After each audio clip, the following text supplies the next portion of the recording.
এত খাওয়া দাওয়া করেও আমার ওজন কি করে কমছে? তার পেছনে তো আছে এই ডিটক্স জলের জাদু গো বন্ধু। কিন্তু যতই যা খাই, সকালের জল খাবারটা আমার একটু হেলদি হওয়া চাই। তবে এই ফলখানা সারা জীবনের মতো আমার কাছে চিরস্মরণীয় হয়ে থাকবে। কত কটু কথাই না শুনতে হয়েছে এই একখানা ফলের জন্য। সেই 2 বছর আগে যে শেষে ফল ধরেছিলাম, তারপর থেকে লজ্জায় আর কখনো ফল খাওয়ার বায়না করিনি। কিন্তু চারিদিকে কেউ আর বাদ নেই এই অ্যাভোকাডো টোস্ট খেতে, তাহলে আমি কেন পিছিয়ে থাকবো? কিন্তু এবার যে ভাই ভাগ্য সাথ দিয়েছে, সেবারের মতো অমন কাঁচা না, ঠিকঠাক পাকাপোক্ত ফলখানা বাছাই করে কিনতে পেরেছি। কি ভাবছো বুঝি দেশি খাবার ছেড়ে এমন বিদেশি কেন? ওই যে ট্রেন্ড গা না ভাসালে সমাজ কি আমায় মেনে নেবে বলো?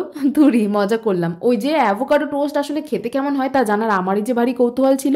আসলে যত না শুনেছি যে এটা খেতে কত কত উপকারী, আমার তো এটা টেস্টেও বেশ মজার লাগলো। আর এদিক আমার নিজের মাই মাঝে মাঝে প্রশ্ন করে বসে যে এত খাই খাই করেও তোর ওজন বাড়ে না কেন? কারণ ওজন কমানোর একখানা টোটকা যে আমার কাছেই আছে। একটু ব্যায়াম আর হেলদি জল খাবারের ঠিক 30 মিনিট পরেই আমি খাই RLB চয়েসের এই ডিটক্স গ্রিন টিটা। এই হার্বাল চাটায় রয়েছে গ্রিন টি, সাথে আদা, হলুদ, লেমন গ্রাস, দারচিনি, যেটা মেটাবলিজমকে নিয়ন্ত্রণ করে শরীরে ডিটক্স করে সাথে মেদ ঝরাতে সাহায্য করে।